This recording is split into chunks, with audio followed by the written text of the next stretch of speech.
This episode of What Makes You Tick is brought to you by Wilson's Auctions, Ireland and the UK's largest independent auction company. I'm delighted to have them on board. They auction everything from designer goods, vehicles, machinery, luxury watches, jewellery, and land and property. This year is also very, very special to Wilson's Auctions as they are celebrating 25 years in Dublin and about to launch their new website, which is wilsonsauctions.com. It's a whole world worth exploring. For all the incredible work that she has been doing, especially in the last number of years, given all the um, despicable acts going on in Palestine.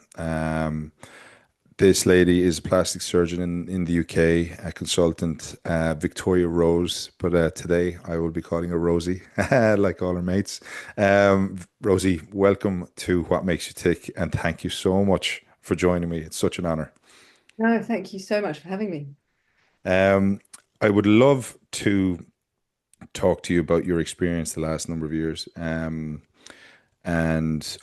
just before I do that, I would just love to understand why you became a plastic surgeon and a consultant, just to give a bit of a bit of background to that, because I do think it's important that people nearly get to know you as a person before they get to know you as that a surgeon on the front line.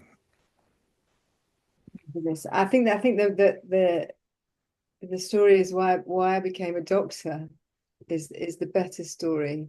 And that's because my mum used to work for our GP when I was a kid. She was the receptionist at the local GP practice, and she worked for a guy called Mike Jolly. He was an Indian guy, immigrant Indian, and he was just such a fantastic doctor.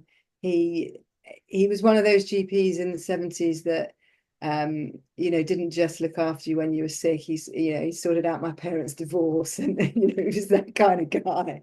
And I had a massive crush on him, and he had a huge soft spot for me. And I think when I was growing up and I sort of said, I want to be like Mike, everyone just ran with it because that they thought I wanted to be a doctor, and actually I just wanted to be like Mike. The person. Yeah. And then when somebody runs with that as a kid, you kind of get herded into it. And I sort of focused on it at school, and then I found myself in medical school. But plastic surgery was not what I wanted to do. I wanted to do emergency medicine. It was just taking off when I was training. There wasn't they didn't have a college of emergency medicine like they do now. We just had A&E, and you either trained as a physician or a surgeon to become a specialist in A&E. And in the 90s, there weren't many surgeons in A&E. And it was just, ER had just started, and it was just on the cusp of, doing a bit more in A&E, a bit more sort of surgical procedures, cracking chests. And it just looked so glamorous that I thought that's what I want to do. And I did quite well in one of the training interviews. And you had to, you basically, they sort of said there weren't that many surgeons doing it. So if I did surgery, I'd definitely get into A&E. So in the surgical training post, I did quite well, and I got to pick which a group of specialties I wanted to do to train as a surgeon, and then I was going to switch to A&E. And when I was in the waiting room, it suddenly occurred to me that everybody wanted to do the program with plastics on. And so when they called me in and said, which program do you want? I just said, well, I want the one with plastics on. And I had no idea what plastics was. And they gave it to me. And then I started working in plastic surgery. And it was, I'm not going to lie, it was just a great fun from the moment I started. It was, we just do so many different things. Reconstruction is the best part of surgery because you're the guys that go in after somebody's been told that they're going to lose half their head or half their leg, and you sort of go, listen, I'm not going to make it as good as it was, but I'm definitely going to make it a lot better than this guy's going to make it when he chops it off. And it's just a great way of practicing surgery. And it's so diverse. We do things from cleft lip and palate to burn surgery to hand surgery. We reconstruct all major cancers. So breast cancer is a big part of my work. head and neck cancer. We do a lot with the general surgeons. So you're and obviously we do loads with the orthopedic surgeons, which is the main part of my job. But you're working really closely with other surgeons, and your goal is to restore somebody back to their form, whereas the other surgeon, their goal is to get rid of the tumor or fix the fracture, or so we have a completely different relationship with our patients than other surgeons do, and we just get exposed to the whole expanse of anatomy. It is the best job ever, and I think as soon as I started it, I knew that I wouldn't be able to leave, and it What just went there. what's the feeling like when you you are treating a patient who just doesn't understand the capabilities that you have, that the abilities that you have to be able to help them back? What's the feeling like when they see the result for the first time and you're in the room? I mean, it is good. A lot of what we do is really amazing, and I think now we're very fortunate with all of the technology at our hands, that we can show people. I mean, when I started, we never used to take photos of patients and show them pictures of what we could do. And now when I'm talking to women about breast reconstruction, I just show them pictures of somebody that I've operated on that's vaguely the same shape and size, and what we've done, and you can just see the relief on their face of what could happen. And I think that's true now with most of the plastic surgery we do, particularly things like cleft lip and palate and all the sort of craniofacial stuff that we do, to be able to show patients photos of what we can achieve. It does, if you've got a child with a cleft lip, it must be absolutely awful, and you must think that that's really going to affect their lives. And then to see what that looks like later down the line now with the way that we repair things, it really, we really have thrived in this sort of digital age, really. Tell me, what was Rosie like growing up, if you were to describe her, going through the medical college and becoming a new sir or doctor? Like, how would you describe you if you were to explain it to a stranger? I think I probably could have applied myself better. I'm not going to lie, at medical school, yeah, I definitely have moments when I think I really wish I'd paid more attention in some of those lectures. I was quite sociable. Lovely. That's a positive thing. Hey, you're a people person. I know I'm definitely a people person, but Did you? but Yeah, I'm go I'm on. I'm definitely a grafter. If you give me a task, I love completing things, and I like to get things done. So I think that's what sort of got me through, really. That sort of want to sort of get something done, and to sort of finish it. And definitely that's what drove me through medical school. There was no way I wasn't going to get through and finish and do what I wanted to do. So I think that kind of leads on nicely because you're in the middle of grafting and you're focused on getting something done, which is pretty major at the moment, considering all your experience that you've had on three tours now to Gaza and to Palestine, right? And I think why, for any listeners who don't know you, have never heard of you, one of the reasons that I chased you to get you onto this podcast is because of your remarkable work that you have been doing for the last 2 years, considering the war that's on in Gaza. I suppose war isn't really the right word. The indiscriminate genocide that's happening over there. Um, I have watched you from afar and listened to your stories and saw you when journalists weren't allowed in. Saw you document your experience, and it just struck a chord with me. Your compassion, but also your professionalism as well about getting the story across. Um, and I think people who have never followed you go to Victoria Rose on plastic surgeon, I think it is, on Instagram. Am I right saying that? Rosie plastic surgeon. Rosie, yeah. So Rosie Plastic Surgeon on Instagram Yeah. to follow your I came to stories. Instagram, I came to Instagram quite late, and that was all that was left. Well, it works. It works. But I would love to nearly start at the beginning though, if we can, on why you felt the urge and the requirement to go over to Gaza and to lend your support. Oh, that's easy. I mean, I went because of Ahmed Mokgalati, who's the guy that I trained. But to sort of start from the beginning, I mean, I've been going to Gaza since 2018. And I started going because the team that I work with at King's College Hospital, the orthopedic surgeons I work with, um, have a charity called Ideals, that I'm now a trustee of, and they're a very small charity. Ideals stands for International Disaster, Emergency Aid, and Long-Term Support, and they were born out of the Bosnian War by an orthopedic surgeon called John Beavis. And they were in Sarajevo trying to help those orthopedic surgeons sort out the mass casualties from that war.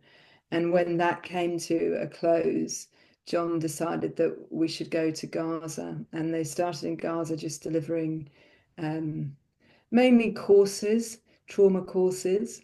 And then as the operations became more and more frequent, and I think this is an area that a lot of people don't know, there's been about 8 operations. Israel's had eight operations now against Gaza.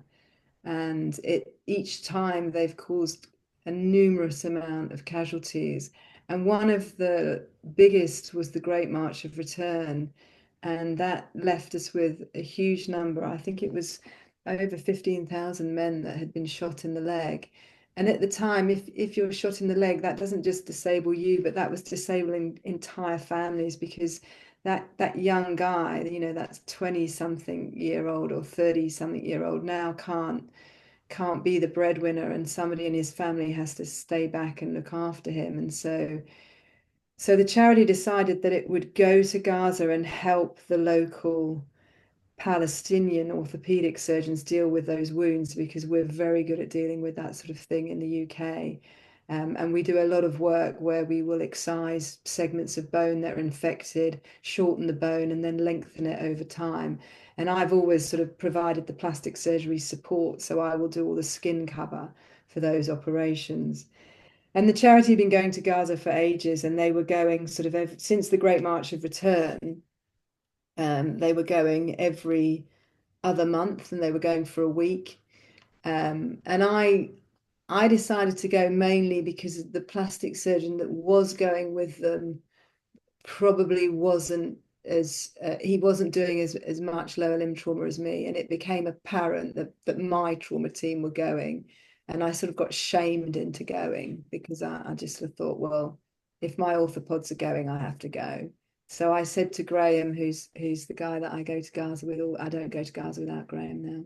I said to Graham, I'll come and give you a hand, and I went for the first time in 2018, and then it was just, I mean, I remember getting there and thinking, I mean, these guys are a joke. We really need to sort out plastic surgery. Let's not worry about orthopedics. And so when I got there, I sort of said, look, I need a plastic surgeon on the ground, because I can't do anything unless there's a plastic surgeon here that can look after the patients that we operate on. And plastic surgery wasn't a specialty that was offered in Gaza at the time, because the medical profession is quite restricted in Gaza, because all of the doctors have to apply to Israel to get permits to leave. So when I look at my trainees, they go to international meetings. I mean, my trainees take the piss. They go to international meetings every couple of months. One of them's off to, on a jolly.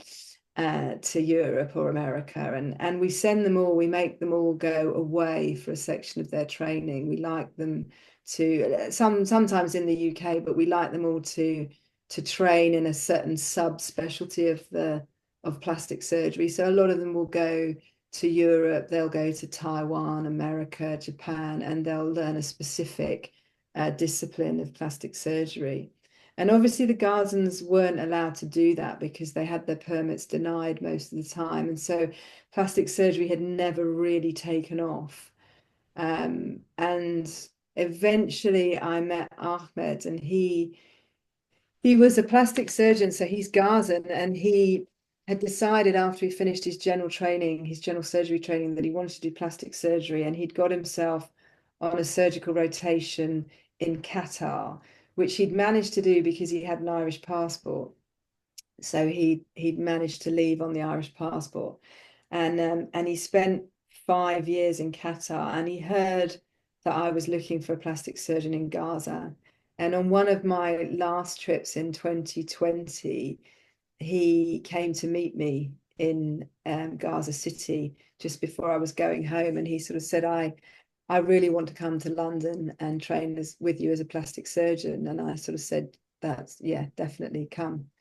And then we had COVID, which slowed us down enormously. But in 2021, we managed to get him to London, and he came to work at St. Thomas's, and he stayed with us for about 2 years. So he did one of our general training posts, and then we put him into a fellowship post for a year. And he was just absolutely amazing guy. And he came over with his family, his wife and his 2 daughters, and he had his son while he was with us. And they were all around my house, and we just got to know each other very well. And then he was offered the job as the head of plastic surgery at Shifa Hospital in February of 2023. So the whole family traipsed back to Gaza to take this job. And, it was very prestigious at the time, although we took the piss out of him, saying, you're the only plastic surgeon there, so it's not that great being the head of plastic surgery if you're the only one. He took it very well. He took it very well. And we had a plan, myself and Ghassan Abasita, who is probably the real driver of the plan, and a guy called Tim Goodacre, had a plan that we would try and see if we could sort out a plastic surgery training program in Gaza. And we had the Ministry of Health were behind us, and Ghassan was really going for it. I was a little bit reticent because I kept saying, I think Ahmed needs to settle at Shifa, get some juniors, train those, and then when we got a couple of guys, then we can start a training program. And Ghassan was, no, we're going to do it. We're going to start this training program. So we had all these sort of visits planned over that 2023. I was supposed to go in the May, but Israel had another operation. I think it was Cast and Shield. I can't remember, but they started an offensive against Gaza in the May, and the British consulate cancelled our trip. And then the next time I could get out there was the November. But I think Tim went that summer, and Ghassan ended up going in the September. And then the war obviously started in the October, and Gas was stuck in Gaza. And then Ahmed started sending me, so he's always been sending me photos of cases he was doing, like, what should I do with this? And I'd show all the guys at work all the leg trauma, and we'd say, oh, well, we think you should do this. And he'd just crack on and do it. And then in the October, the pictures just completely changed. And he started sending me pictures of tiny children with terrible injuries. And I remember asking the team at King's to look at one picture that he sent. Was a kid, I think they must have been like 5, and he'd already amputated one of the legs, and the other leg, it just needed amputating. And I could tell from the message that he was not happy to do a bilateral amputation on this kid. And we all looked at the photo, and we just said, look, there's nothing else you can do, Ahmed. You just got to chop the leg off. And at that point, I went home that night, and I said to Philip, my other half, look, I am going to have to go to Gaza and give him a hand. I mean, this is not what you should be doing when you've just become a consultant. He's not out of his depth, but he's overwhelmed, and he's making decisions that nobody should be making, and he's on his own. And I remember Philip was like, are you fucking joking? And then there was this moment where I could see that he slightly got it, because he knew Ahmed, and he was seeing the pictures on the TV, and I had that slight leverage. And I went back to Graham and I said, listen, I got to get back into Gaza. And Graham just said, oh, I didn't think you'd want to come. he said, I've registered the charity as an emergency medical team with the WHO, and we're booking a trip to go back in December. And that's how it started. And I sort of said, I can't go in December because they were leaving on Christmas Eve, on Boxing Day. And obviously Philip wasn't happy about the situation then. And so I'd said to Graham, well, look, I'll come after that. And I think the January trip, they'd got a team. And I said, look, I'll come in February. And so that was how it started. And then I ended up breaking my wrist in January. So I couldn't operate for 6 weeks. So I did the March trip. And I went back in March with Graham and Mo, our anaesthetist, and Yusuf, who's another one of our orthopedic surgeons. And then once you're in and you sort of see what there is to do and what a difference it makes when you turn up, going back was just a no-brainer. It was, and I think when I came home, I think everybody knew that I was going to be going back. Can you explain and just try help us picture what Gaza was like pre your March trip versus what it was like back in 2018? So I mean, I'm not going to lie, it was a bit of a mess. There were bits of it that were, it was, I think Gaza before the sort of mass exodus of the Palestinians into Gaza and the West Bank, I think it was a beautiful place. And certainly a lot of the pictures that I've seen of it from the 40s are very different to what it was when I first started going. There were a lot of refugee camps there, and a lot of people, I think, were there still believing that they were there temporarily. So there was a slight lack of a part of the population to sort of call it home. And then you had the sort of indigenous Gazans, so the people that had always been there, who had homes there. And there were parts that were beautiful. I mean, there was amazing farmland. There's a beautiful war grave there that was kept sort of meticulously by a single family. They built quite a few universities. I mean, the Islamic University was beautiful. Shifa was, I mean, it was chaos because it was such a busy hospital, but it was, an incredible place, the things that it did. The European Gaza Hospital was beautiful. It was, it's like built in that kind of Levantine era, and it's got all that sort of Lebanese archways, a bit of French kind of influence on it, and between it had all these buildings that came out, so the wards would come out as buildings, and in between were these gardens with huge palm trees. I mean, it really was a beautiful structure. And I think there was a lot of poverty, but interspersed there was some great stuff. I mean, the guys that I met there, a lot of the doctors were pretty well off. They would live in 3-story houses. They would have 2 cars. Kids would go to good schools. Everybody went to university. All the women, all the Gazan women go to uni. There's a massive push to educate women. I think they're a lot more now into their faith than they were in the 30s and 40s. You see lots of photos of like I see pictures of friends' parents, and they weren't covered, and that they were very influenced by particularly France and Belgium and other nations that had sort of populated the Middle East. I think that sort of Islamic faith has really come out of the sort of injustice that's happened to them. They cling to it, and they are very devoted to it, but still in a very easy to follow way. They never judge you if you turn up and you're exposing your arms or your head or there's never any comments about that when we go. They're massively into their food. I mean, it's a joke going there. I used to gain weight every time I went because people just used to feed me. Their whole culture is about food, and you have to go back to everyone's house to have dinner.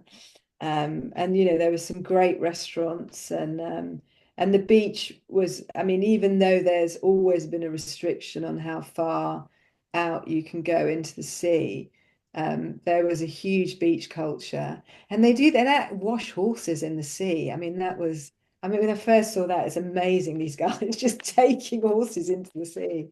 There's a big surf club there. I mean, it's very strange to talk about it now. But Yeah. it was an amazing place. There was a lot of poverty, but there was a lot that was just fabulous about it. There was a real And culture. and it's such a shame that it's not there like that now. So when you went back in March For 2024, was it? yeah. So what hit you first when you arrived? Um, like So can you explain the kind of your senses and the kind of the experience of when you arrived? Because I'm sure you were coming into a war zone. You were coming into a zone that was like you were in the European hospital first, weren't you? Weren't you? yeah, And so then yeah.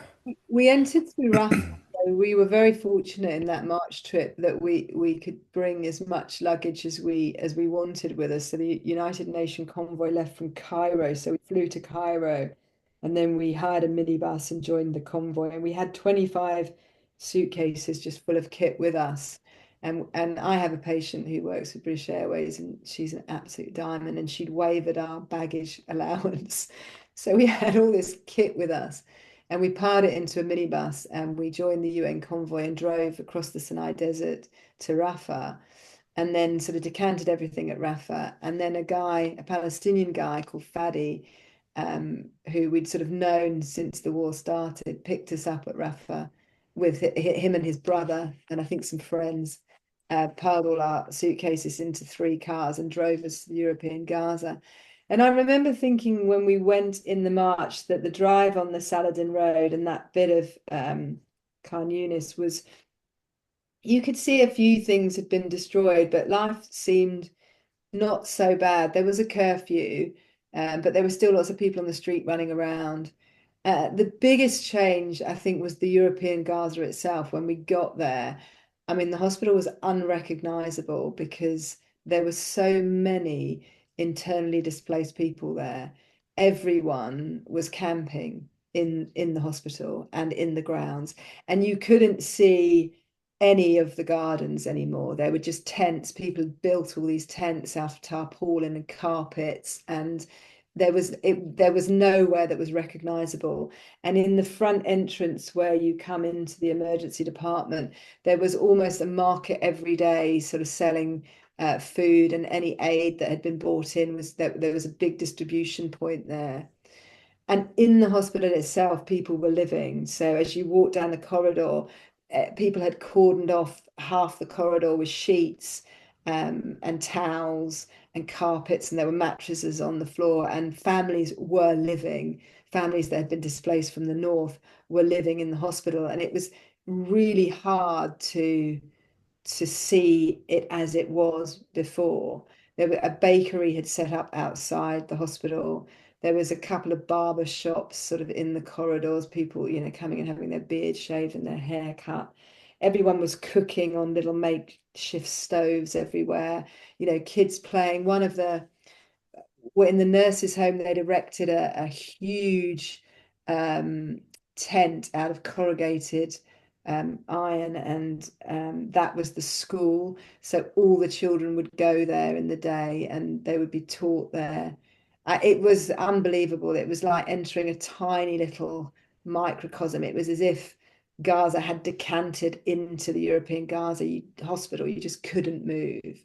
And it was, yeah, it was so shocking to see people living in that way. But they were still very functional then. There was still a lot of feeling that this was a temporary thing. Lots of people with all their belongings still. And there was sort of clean water in the hospital and sewage systems, and it was a real eye opener. That was the biggest thing about that trip, was the internally displaced people. So, and like, interesting you say that there was still a sense of calm or that things were going to end. That was 5 months into the gig, They where they've been attacked. So, they, they still believe, they all had their stuff, they still believe their houses would be fine to go back to. I think when Ahmed came down to the European Gaza from Shifa, he bought, because the European Gaza wasn't a hospital that we did a lot of plastic surgery at, and he bought a lot of the kit from Shifa, or as much as he could carry with him to the European Gaza. And there was a lot of discussion about what kit belonged to Shifa, as if one day we would get it back to them. It yeah. was, yeah, it was that. Can you remember your first patient when you got there? I can. He was a young boy. He was 7, and he'd been shot by a quadcopter, and it hit him in his hand. And he desperately wanted me to give him the bullet after I removed it. Wow. Did you?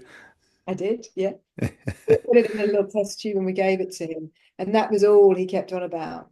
It was embedded in his hand. I mean, he'd come off quite well. He'd had a burn on his leg, which I think was sort of there'd been some sort of explosion that had gone off at the same time, so he had a burn on his leg, and he had this bullet embedded in his hand, which hadn't done a huge amount of damage, incredibly, compared to some of them. I just And saw a video. I just saw a video during the week of a poor little girl who had been shot by a drone, yeah, and so the that's what a bullet was in. quadcopter is. Yeah, Okay, sorry, yeah, that's a quad, and yeah. the So bullet had been embedded in the back of her head, and yeah, I she saw was that. lying. Do you see that video? Yeah, yeah. And then we had quite a few quadcopter injuries when we were there, particularly at the start of the war. They seemed to lessen as things went on. But this little guy was, yeah, he was so proud that he'd been shot by a quadcopter and survived. Oh, God, 7 years old. Like Yeah, I have a little son. He's 11 months old, and to see the images and to see what's going on, and I just can't get my head around it. Can you just explain to me what the Palestinian mentality is like over there? Um, because these people have been massacred for the last nearly 2 years now. And I remember listening to you talk one time, and you spoke about, I think in your first, you've had 3 tours of duty pretty much now, yeah, and you spoke about their self belief and their kind of their I suppose is optimism the word, I'm not sure, but the resilience that they've had at yeah. the beginning, and that seems to be gone or is going I now. think that they've always been considered to be a very resilient nation, because of what's happened to them and sort of being pushed into such a small area. And I remember the first time I went, I was with Medical Aid for Palestine, and there was an amazing woman called Wafa that used to organize the trips, and she was in Gaza, and she had one of those little wooden keys on her key ring.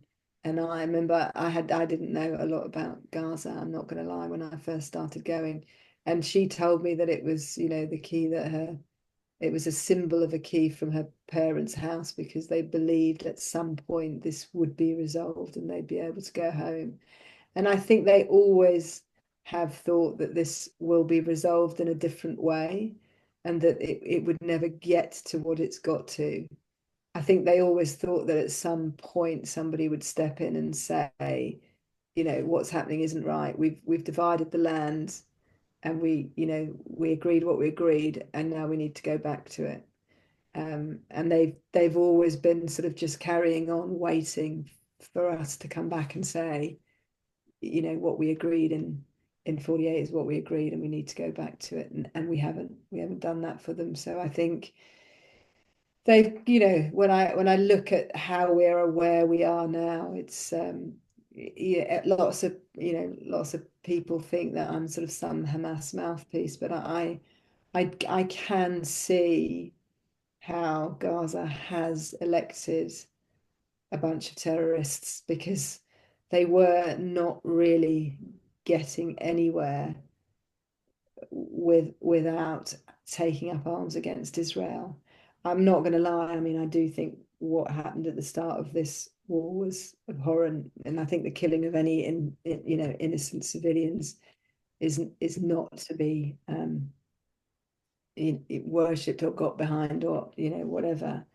Um, but I think that a lot of my colleagues in Gaza weren't comfortable with what Hamas were doing, but they were comfortable with somebody that was resisting. And I think the difference between the sort of West Bank and Gaza is Gaza were actively resisting. And although they didn't like the way in which it was happening, they wanted to resist. They wanted back their freedom and their land. So they had this kind of resilience about them. I think that they believed that things would be better and that they would achieve what they wanted, which is, some form of peace in that region and to be able to live and have some sort of self-determination. But as time's gone on, they've definitely become, I think they've become, less and less behind Hamas. I think they all felt that Hamas should have agreed earlier to the first sort of ceasefire agreements. And now when we look at what we're agreeing to now, we're so far away from what they were first offered that even Hamas can't agree to it. But I think they've lost a lot of support of the Gazans.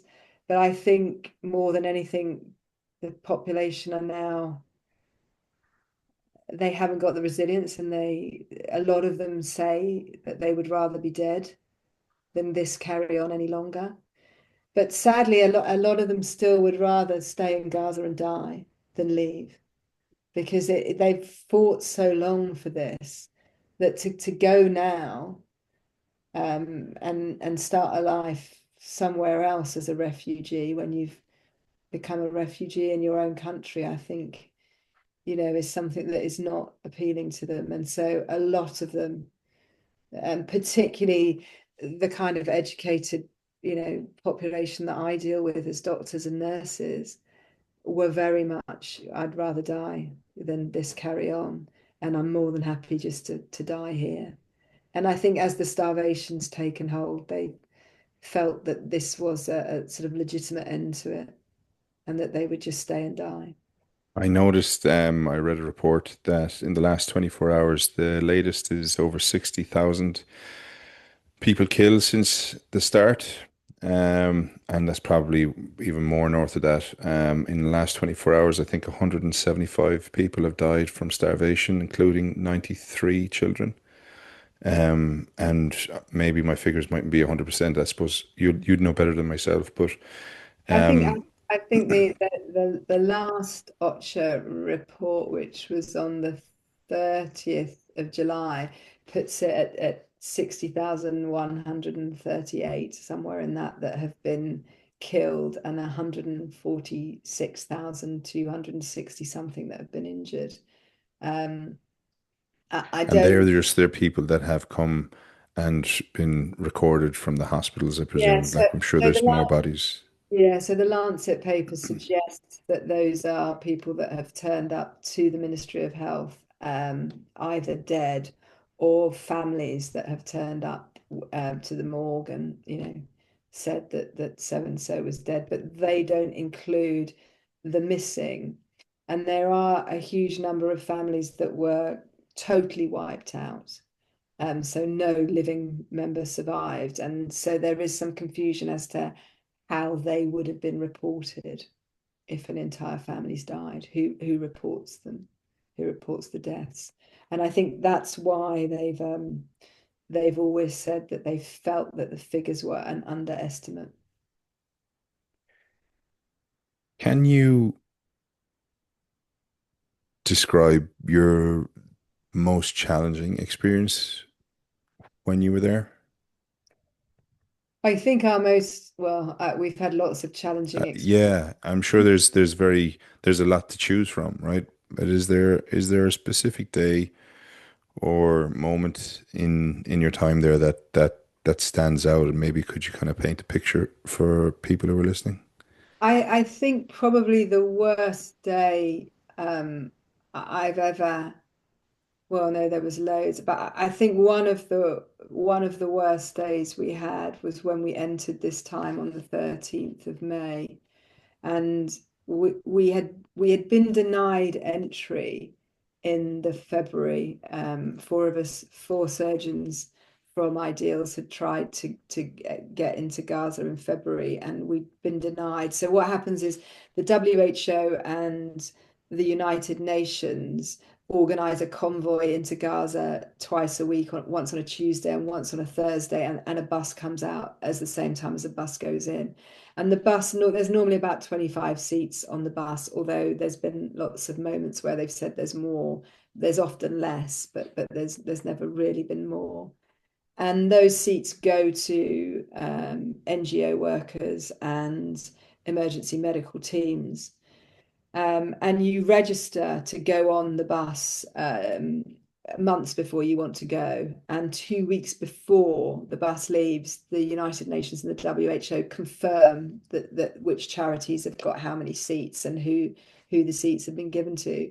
So the four of us traipsed over to Amman in mid-February. And the night before, COGAT, who coordinate the activities in the occupied Palestinian territories, they're a branch of the IDF, they get the final word on who gets allowed in. And they've got a bit of a track record for denying surgeons.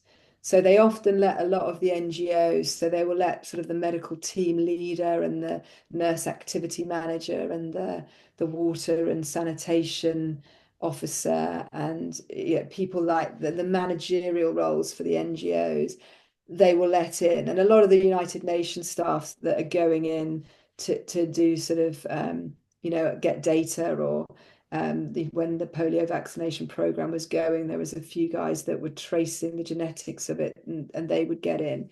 But they tended to disallow doctors and surgeons in. And in the February, it was the first time our charity was denied entry. So all four of us got denied and we ended up having to come home. So in the May, when we went, we decided to split up because we felt that it might be because we were four surgeons that we got denied. So we sent one of the surgeons, Tom, and an anaesthetist, Milena. We sent them first a week earlier. And then myself, Graham, and Tiz went a week later. And as Graham, Tiz, and I entered Gaza, we were driving towards the European Gaza hospital and we got word that the hospital had been bombed. And we knew that Milena and Tom were in it. And there was a really awful sort of hour where we didn't know whether they'd been hit or not. And we were actually diverted by the WHO to Norwac's guest house. Norwac's a charity that we work with, a Norwegian charity we work with. So we went to the guest house and stayed there, and then we just waited for word from Tom and Milena to say that they were okay. And that was a really difficult moment for us, I think, as a group of surgeons, because suddenly you realize, I mean, I knew what I was getting into, and I've always known every time I go that it could be bad. But when they'd sort of actually bombed a hospital that my colleagues were in, it suddenly brought it home to you. And that trip just seemed to get worse and worse as the weeks went on. And once it was clear the next day that the European Gaza was out of action, we were diverted to Nasser. And we got to Nasser on the 16th of May. And then on the 20th of May, Nasser went into it didn't go into the red zone, but Nasser's the Gaza is mapped by Israel into blocks, into squares, and Nasser was square 120, and the squares south of Gaza, south of Nasser, and to the east of Nasser all went red. So they went into the active fighting zone, and it was abutting Nasser. And so we sort of knew that we were next. And that Tuesday that we were red, we lost a huge number of staff because everybody that we worked with that had families that lived sort of southeast of Nasa had to leave, evacuate their families, walk, 12 kilometers to Mawasi, which was the safe zone. So we immediately lost a load of staff on that day. And then there was a real fear that we would be in the red zone within the end of that week. And so the guys were packing my kit up at the end of the day. And we were, every time we finished the list, so at sort of 11 o'clock at night, we'd get everything sterilized and repacked so that and put in a kit bag in the storeroom so that we could leave with our instruments the next morning if we were evacuated, or that night if we were evacuated. And it was just there was a high anxiety, and the locals were really anxious. And I've never been with them when they've been, we've never really been in that much danger before. And then we had the added sort of difficulty that we didn't know where we were going to go if we got evacuated, because the hospitals around us were all field hospitals. And they weren't hospitals that would be able to continue the work that we were doing. None of them had intensive care capability, and none of them had sort of piped oxygen or blood banks or blood stores or high dependency beds. And we were doing sort of quite complex recon surgery. We were seeing people that had half a leg blown off and patching them up. And we knew that ICRC, UK Meds, MSF Belgium, the Kuwait hospital and the Jordanian, we knew they were tense and they couldn't do that. And then there was this, we're going to have to make our way to Al-Aqsa, which was in Derabella. And that was like, it was, how are we going to get all the patients there? And so there was this low level anxiety every day where you sort of knew that any minute we would have to leave all these patients behind and set up shop somewhere else. And it was really. Can you explain to me, or just, there's one talk you were asked about your patients, and I think we're right in saying that the amount of children that you operated on was exponential compared to the amount of adults that you operated on. And that you do the children in the morning and then the adults in the evening or in the afternoon. Am I right in saying that? Or yes. So it was getting worse and worse as we, from the moment we went back to Gaza, the number of children that we treated has got more and more. So in the March, I think I only treated we were only there for 2.5 weeks, but I think I treated maybe 20 children or something like that. And then in the August, we were there for a month, but we were working with MSF, so our working day was a little bit restricted. But we probably didn't hit more than 40. And then this trip, it was, we were there for just under a month, and every day we had operated on at least 5. And we would the list would run in age order. So we'd start with the youngest, and then you'd sort of get up to sort of 16, and then you'd go to the eldest. So we'd try and get anyone that was in their 70s done, although there weren't very many people in their 70s. And then you would start descending the age again. And we were doing 10 to 12 a day on average in that theatre. Obviously we were seeing others in other theatres, but in our plastics theatre we were doing 10 to 12 a day, and we never operated on less than 5. And we were running at 6 probably on average a day. And yeah, it was the youngest I operated on was 3 months. A little guy who was 3 months old, who'd been in an explosion and had a 15% burn of his abdomen in the explosion. And it was very difficult because we had no local anaesthetic. So normally when we do an operation in the UK, particularly on a child, before we'd wake them up, we would put local anaesthetic into whatever area that we've operated on, so that when they wake up, they're numb, so that the first thing they wake up to is the disorientation of being put to sleep, and then they get over that, and then they, in the coming sort of days, they might start to notice that whatever we've operated on is a bit sore, at which point we've given them painkillers. And we had no local anaesthetic, and we had very little painkiller. And so we would start at 8 in the morning, and from about 9 till about 3, you just hear children crying in the recovery area, just kids screaming, because we had nothing to give them. And it was really bad. And my colleague Tiz, it was the first time she'd been to Gaza. And I guess I felt really bad, because she sort of pointed it out. She was like, I can't bear listening to the kids screaming anymore. And I think I was just so used to it by that stage that it probably hadn't hit me. And I know now we've talked about it a lot, and it's something that's really upset her. The fact that the kids we were unable to give them analgesia. The types of injuries that you were dealing with?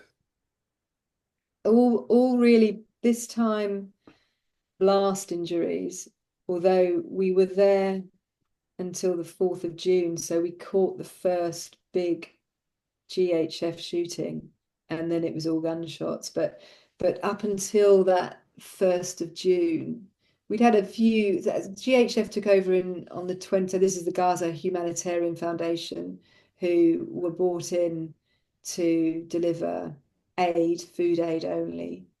And they took over from the United Nations, UNRWA, the World Food Organization, UNICEF, and all those millions of partners that the UN has. They were all ejected and not given access. And the GHF took over. And that was on the 27th of May. And we had heard of a few incidents from the day they started, but the big one was the 1st of June. And then it was just a mass shooting, and we declared a major incident on the 1st of June that then was declared every day, because everyone you saw was shot.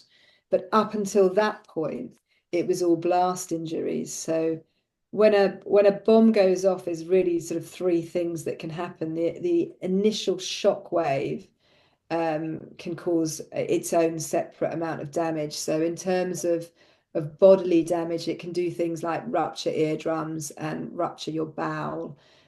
We also know now that it can cause a sort of traumatic brain injury. That shock wave can cause a brain injury, but normally it tends to displace you, so that shock wave will throw you against something. So you see a lot of people with blunt trauma, and a lot of deaths occur from being thrown at a wall or thrown at something.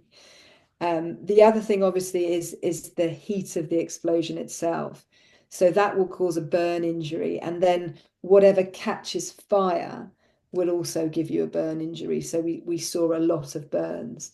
And then there's all the shrapnel injuries. So whatever is around you when that bomb explodes is whipped up in that force and then ejected at a very high velocity. And that may be a bit of a car or a bit of masonry, but that will hit you at quite a high speed. And it tends to sort of lacerate the skin, and then it'll either enter the chest or the abdomen or the head, and that tends to be a game over. Or it may hit you in an arm or a leg. And in an arm or a leg, it tends to break a bone and, maybe remove a bit of bone, muscle, nerve, skin. But those injuries are survivable. And that's the bulk of what Graham and I have been dealing with since we've started going back, is those sort of shrapnel injuries to limbs. And you were talking about the GHF there, and you spoke about prior to June 1st, there was a lot of explosive injuries. Yeah, so Whereas we saw a bit of gunshot wounds in the march. We saw some snipers, and quadcopters were quite rife in the march, and they'd hit a lot of the kids. I think the kids were very fascinated by the quadcopters initially. They're drones that come down and they have firepower capability. And certainly in the march, lots of kids were being hit by quadcopters. But by the August, I think the population had kind of understood the armamentarium that they were facing. And there was a little bit more knowledge about what to do when you heard certain noises. And so we saw less gunshot injuries and quadcopter injuries in August. And I just think that was sort of the Palestinian intelligence. But then in the June, there was shooting at the aid centres, and they weren't expecting that, and there was a huge increase in gunshot injuries. I remember you were talking on a panel. It's on your Instagram, and Gary Lineker is interviewing you, and you speak about a time where you were due to go on a BBC report or an interview. Would you touch on that a little bit, just to give people a bit of context, because they've obviously been in the news quite a lot about their rhetoric towards Israel. But I think when that producer spoke to you on the phone as you were in a mass casualty scenario, I think that kind of epitomized a little bit what the organization, the objectives of the organization. But it might Yeah, I mean, be better to hear from yourself. has been very difficult to talk about Gaza and try and stay in my box, because I am a doctor and I can only talk to you about the humanitarian crisis. And I am very aware of the sort of diaspora out there where, all Jews around the world are being held accountable for this, and they're not accountable for this. And No, this is absolutely not. Yeah. really not an excuse to have a go at the Jewish population.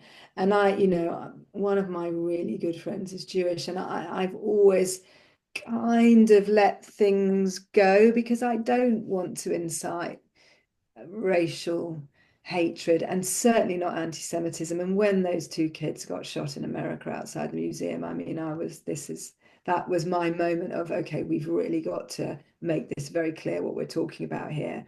We're talking about the actions of this Netanyahu government against Palestine. We are not talking about the Jewish population. And so I had been, I suppose, bowed my head to what a lot of the BBC was saying because of that. But I think that day it was bad. We had 100 gunshot wounds when I turned up into the emergency department.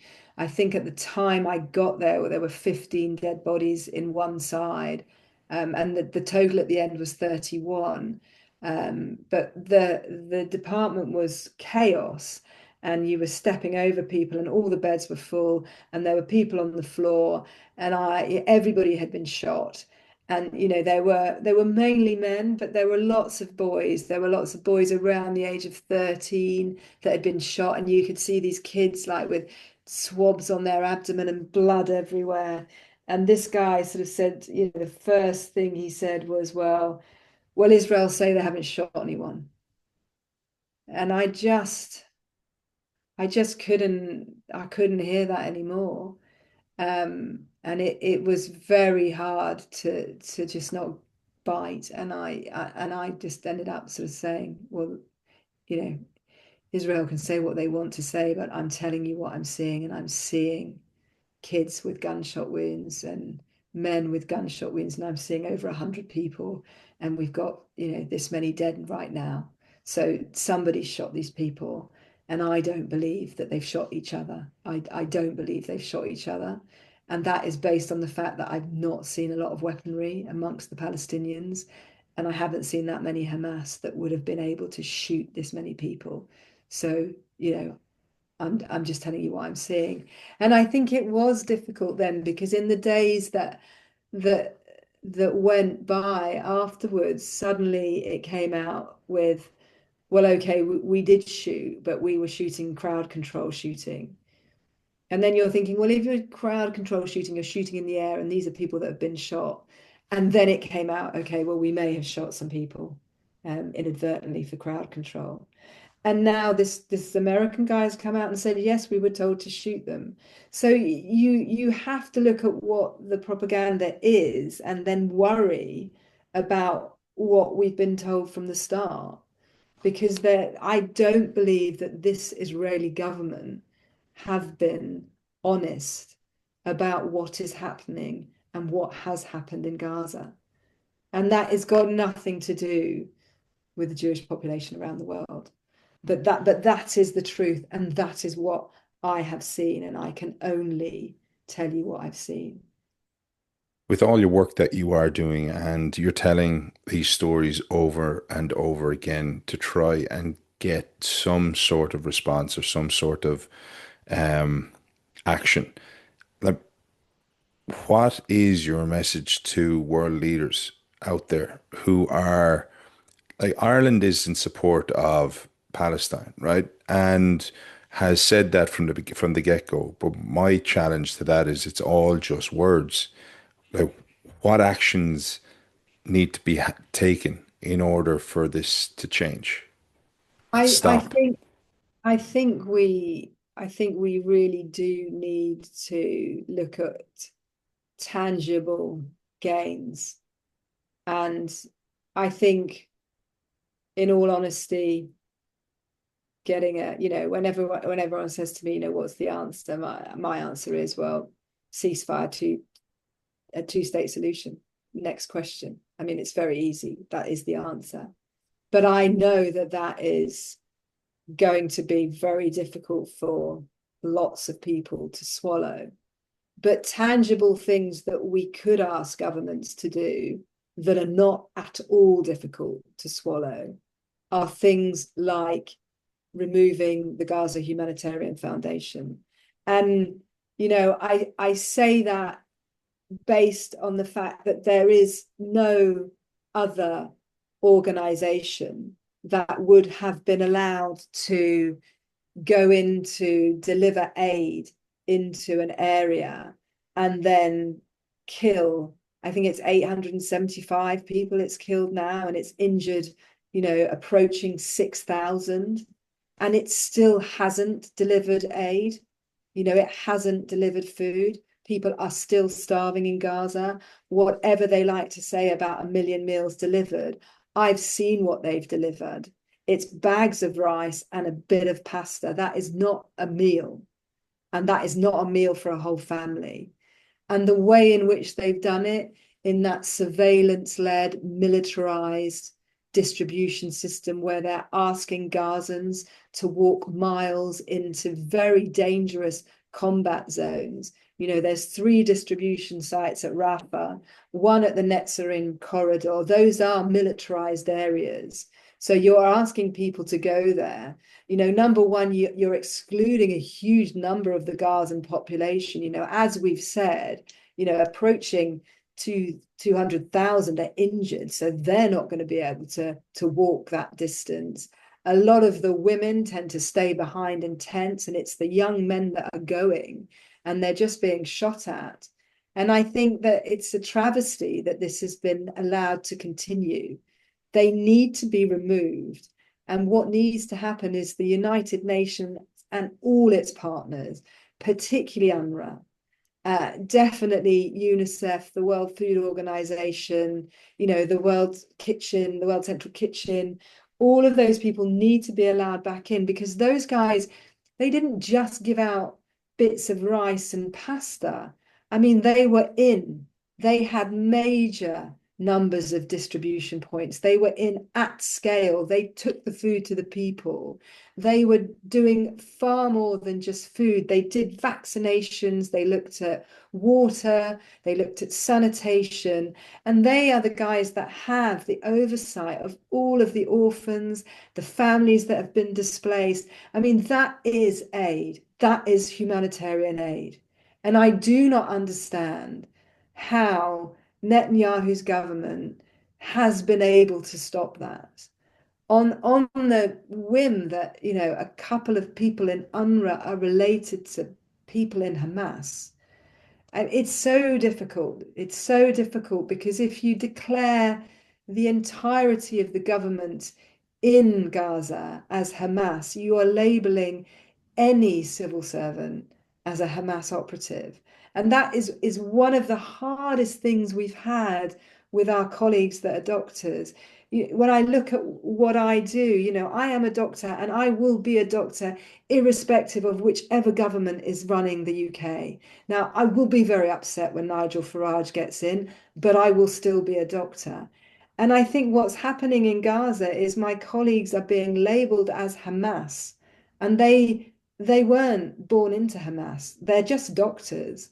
And I didn't see any of them armed, any of them involved in any planning of any operations. They were doctors that stood shoulder to shoulder with me with one objective, and that was to stop small children dying. And the BBC are labeling them as Hamas. Well, you carry on doing that, but you need to take responsibility for every time you do that. You're putting a price on those guys' heads. And every doctor that's been disappeared, the BBC and anyone else that refers to them as Hamas has to take some responsibility. Unbelievably well said, and I think you articulated that incredibly well. I think your experience on the ground is what people need to listen to. Your passion is just unquestionable, Rosie. And I know you've had to tell these stories over and over and over again. Um, from my personal perspective, I'd love to know how you are. I mean, Genuinely, like not. I know we'll have a few people listening to this, but like, how are you? I'm okay. I mean, I'm still in it. I'm still very much in it in that I'm still the charity have just made me a trustee, which means I've got lots of things to do for them now. Um, we are I'm in my living room again is full of kit that we've just bought, a load of dermatomes and meshes that I'll be unpacking at some stage this week. We've got a WhatsApp group of all the doctors that are in Gaza, so I know who needs what, and it's trying to sort of smuggle bits of kit into suitcases of people that I know that's going, and that takes up quite a bit of my time. Obviously, I'm trying to support a lot of the fundraising that's going on. Healthcare Workers for Palestine and Project Pure Hope are probably the two biggest organisations that I'm affiliated with. I'm trying to help Project Pure Hope at the moment look at the injured children, the list of injured children, and try and sort of triage who we could take and where they could go. And obviously, Healthcare Workers for Palestine, I'm just trying to raise money with them as well. So there's lots going on, but at the same time, the social media is still quite a big part of my life. I still get a lot of Jewish people that are really upset with the situation and what's happening, and it's very much trying to be mindful of what we're doing and how we're saying it, and trying to make sure that we're perpetuating something long term that's, I suppose, going to be a long lasting solution to this problem without inciting racial hatred. And I really want to go back to Gaza at some point and help and carry on working in the healthcare system there. And I desperately want the remaining hostages to be released and returned to their families. When I see that those families on Instagram and what they're going through, I mean, the situation is really difficult, and it's how to navigate it and make sure we get the right outcome. I think that is going to be long lasting peace, that we don't have to deal with this situation again going forward. Unfortunately, I do think the only way that will happen is if we get rid of Netanyahu and get rid of Hamas. But it's who steps into their shoes, really, isn't it? It's like it you said at the very beginning of this conversation. You're a grafter. I asked you how you are, and you went straight into these are the things that I'm doing, right? And maybe it's an uncomfortable question, right? And I get it because you probably don't give yourself a chance because you've so much work to do. I think I'm still in it, really. I'm still in it. And I think that Yeah, you probably all haven't the a chance to reflect, or there's no reflecting because you're doing. yeah, I think all the things that people worry about, what's going to happen to me, I think they will happen when it's all over.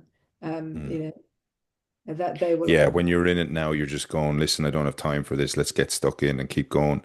There's a report on the Guardian did a report called Along the Green Line. I don't know if you saw it by Matthew Carcel, I think it was, but he interviewed people from both sides of the Green Line prior to October 7th, I think it was, or was it maybe just after it? And he interviews this guy who's a Israeli chap, and he said, "What's your take?" And of all the Israelis, he was the guy saying, "I don't have any problems with Palestine and the Arabs. I have no problems with them. I don't want any of the kids or anybody to die." He said, "Unfortunately, the people who are the ones that need to be taken out are the politicians because they're the ones who have the power and they're the ones who are creating all these issues because the people don't want it." And I just thought it was quite an interesting take is that when people have power, they'll do anything to keep it instead of thinking about humans and thinking about the And right that, and thing I, to do. and I think that's true on both sides of this battle. Yeah. That neither of them are budging because both will be finished if there's peace, won't they? Well, my last question to you then is, and I ask everybody this. So imagine you had a message that would go up on a billboard, right? And you drive past the billboard, but this is a message to the world. And typically in a billboard, you've got 3 seconds to get that message. What would your message be to the world? I think we just have to be nice to each other, really. That's my message. We really just have to be nice to each other. And I think if we had been nice to each other at the start of this, we wouldn't have been in the situation that we're in now. Rosie, thank you so much for joining me. I am overwhelmed by the work that you're doing. I think you're a remarkable person. I think your colleagues as well are just incredible. You're doing something that it's funny. You liked the cut of a guy's jib at the beginning when he was a doctor and you thought he was nice. Good old Mike. And now I'm sure Mike will be looking at you going, how incredible a person you've turned out to be. Um, keep doing what you're doing. If I can help in any small way, shape, or form, please don't hesitate to contact me and let me know.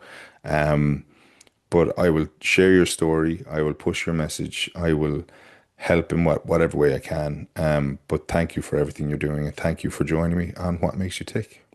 Thanks very much for having me. Thanks a lot. This episode of What Makes You Tick is brought to you by Wilson's Auctions, Ireland and the UK's largest independent auction company. I'm delighted to have them on board. They auction everything from designer goods, vehicles, machinery, luxury watches, jewellery, and land and property. This year is also very, very special to Wilson's Auctions as they are celebrating 25 years in Dublin and about to launch their new website, which is wilsonsauctions.com. It's a whole world worth exploring.